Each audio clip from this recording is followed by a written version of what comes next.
आप उस महानुभूति के साथ अभी बैठे हैं जिन्होंने कितने के जीवन में जो परम वैभव परम पुरुषार्थ कहा जाता है, जिसे प्राप्त करके पाने को कुछ भी शेष नहीं रहता, ये निमित्त बने हैं।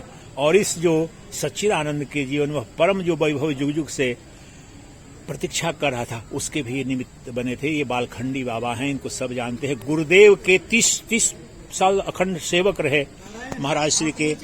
इनसे देखिए जरा, आप जानते हैं कि गुरुदेव की इन पर कृपा। आप लोग बोलते हैं कि बड़े बड़े संतों के बीच रहकर कभी नहीं ज्ञान। अब सुनो, प्रभु अंदर का सत्य क्या है, बाहर का सत्य क्या है।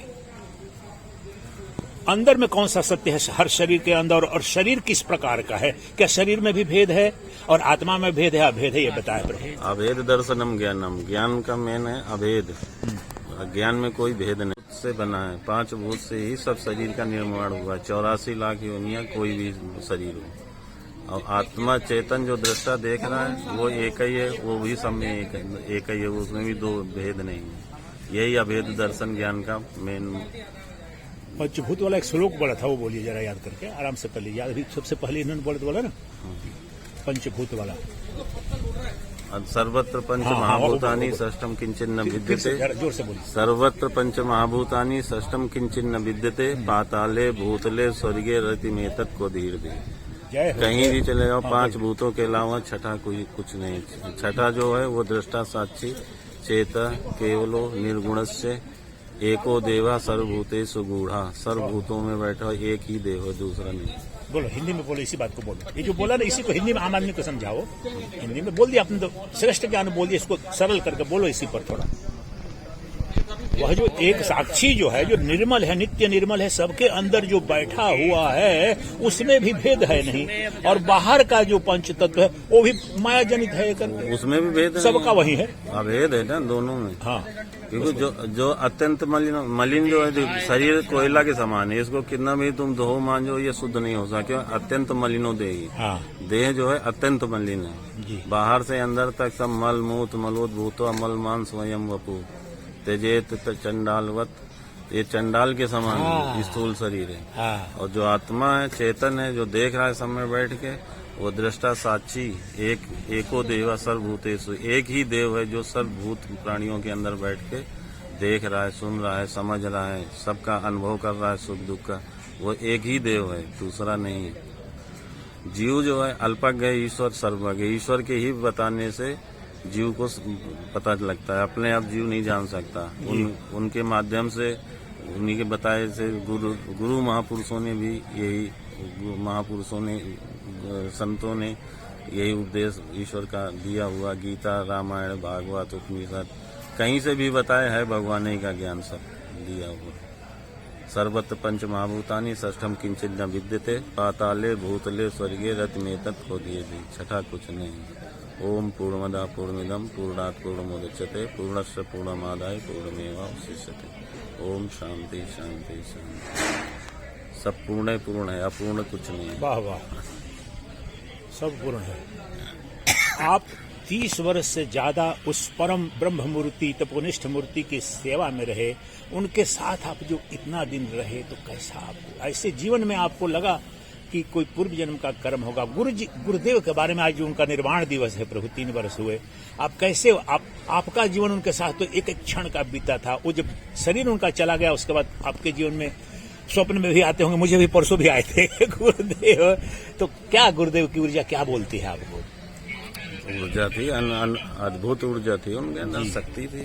जी जी जी जी। उनके इच्छा के बिना तो उनका प्रभाव, स्वभाव, उठना बैठना, खाना पीना, माने जो भी क्रिया 24 घंटा सोते जगते उनका था, अद्भुत।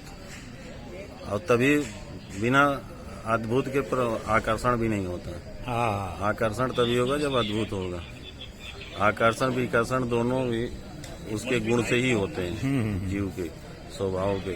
कोई भी मनुष्य है संसार में, उसके कार्य शैली से ही उसके आकर्षण विकर्षण दोनों होते हैं। महापुरुषों का सानिध्य, ऐसे संत गुरुजी महाराज दुर्लभ हैं आज के कलयुग। संत समाज तो सब है ही है, लेकिन ऐसी करनी बैठना उठना, उनका कहना सब अद्भुत। आप ये बताइए कि आप 30 साल रहे और गुरुदेव के तो एक एक बात इतना सुनते रहे, अगर कोई पूछे कि गुरुदेव के संक्षेप में सरल में 5 बातें जो बिल्कुल आपके हृदय में बैठ गई, 5 या 2 या 3 सबसे महत्वपूर्ण बात जो जीवन में सीख ली। महत्वपूर्ण यही है, कर्म उपासना ज्ञान 3 कांड वेदों में है, तीनों का नहीं उपदेश गुरु जी करते रहे, यही सिखाते रहे। कर्म कैसे करना चाहिए? कर्माणि चित्त शुद्ध्यर्थम एकाग्र्यार्थम उपासना मोक्षार्थम ब्रह्म विज्ञानम सर्व वेदांत निर्णय। इसको जरा और जोर श्लोक को बोलिए फिर से जरा। कर्माणि चित्त शुद्ध जो कर्म होते हैं, कर्म भी 2 प्रकार के हैं, एक सकाम एक निष्काम। सकाम जो है वो संसार को प्राप्त कराते हैं, तो वो पाप है, दोष है, क्योंकि मल रूप से तुम्हारे हृदय में छप जाता है, क्योंकि वासना के रूप में। और निष्काम जो होता है वो निष्काम ईश्वर प्राप्ति के लिए होता है। निष्काम करोगे तो ईश्वर प्राप्ति जरूर होगी। हरिओम हरिओम। बैठो। 2 प्रकार के कर्म होते हैं। कर्माणि चित्त शुद्धम, इससे निष्काम करने चित्त की शुद्धि होती है। और एकाग्र्यार्थम उपासना, और मन की एकाग्रता, बुद्धि की एकाग्रता, अंतःकरण की एकाग्रता। चतुर्थ अंतःकरण में 4 आ जाते हैं, मन बुद्धि चित्त अहंकार। कार्य भेद से उनके 4 नाम है एक ही। तो एकाग्रता आती है भक्ति से। एकाग्र्यार्थम उपासना, भक्ति नाम उपासना नाम एक ही बात है। और मोक्षार्थम ब्रह्म विज्ञान, मोक्ष माने अपना कल्याण करना। 84 लाख योनियों में जन्म मृत्यु में जो जीव फंसा है, 84 लाख योनियों में जाना पड़ता है, उससे मुक्ति के लिए उसको मोक्ष कहते हैं। उससे छुटकारा पाने के लिए ज्ञान। ज्ञान में क्या है? ज्ञान में है तीनों स्वरूपों का, ये स्थूल सूक्ष्म कारण। 3 शरीर हैं ये शरीर में। यही शरीर नहीं है जो सामने दिख रहा है स्थूल शरीर, ये तो देखने वाले रहने का घर है, मकान है। और सूक्ष्म शरीर अंदर जिसमें अंतःकरण है, मन बुद्धि चित्त अहंकार चतुष्टय, और ये शब्द स्पर्श रूप रसगंध, ये इनके जो साधन है, श्रोत्र त्वचा चक्षु जीवा घ्राण, ये सब मिला के सूक्ष्म शरीर। फिर जो अज्ञान है अपना, भाई जीव किसको कहते हैं? ईश्वर जीवें भेद प्रभु सकल कहूँ समझाए, जाते होई चरण रति शोक मोह भ्रम जाए। लक्ष्मण ने भगवान राम से पूछा, ईश्वर जीव का भेद क्या है? भाई ईश्वर के जीव न अपने को जानता है, न जीवें माने ईश्वर को जानता है जीव, न अपने आप को जानता है, उसको जीव कहते हैं। और ईश्वर जो है सबको जानता है, अपने को भी जानता है, जीवों को जानता है, जीवों के कर्मों को जानता है, कर्मानुसार उनके योनियों प्रदान करता है। ये ईश्वर का स्वरूप है। तो ईश्वर का स्वरूप और जीव अपना स्वरूप समझ के ये ज्ञान का प्राप्त करके महापुरुषों से वो मुक्ति है। ज्ञान की प्राप्ति कैसे होती है और ज्ञान का क्या स्वरूप है? अज्ञान का स्वरूप तो अज्ञान का तो कोई यही है कि हम नहीं जानते। नहीं, ज्ञान का स्वरूप, ज्ञान की प्राप्ति कैसे? ज्ञान तो स्वरूप है, ये ज्ञान का स्वरूप हमारा स्वरूप ही ज्ञान है। वाह रे वाह, क्या बात है, हमारा स्वरूप ही। और क्या चेतना, सब चीज, चाहे तुम विषयानंद का हो वो भी तो ज्ञान है। हाँ, उसी। चाहे भगवत प्राप्ति का ज्ञान हो वो भी ज्ञान है। व्यवहार का ज्ञान हो वो भी ज्ञान है। ज्ञान तो एक ही है ना, ज्ञान 2 4 10 20 थोड़ा। और जीव ही सिद्ध करता है कि हम नहीं जानते। तो कब से नहीं जानते?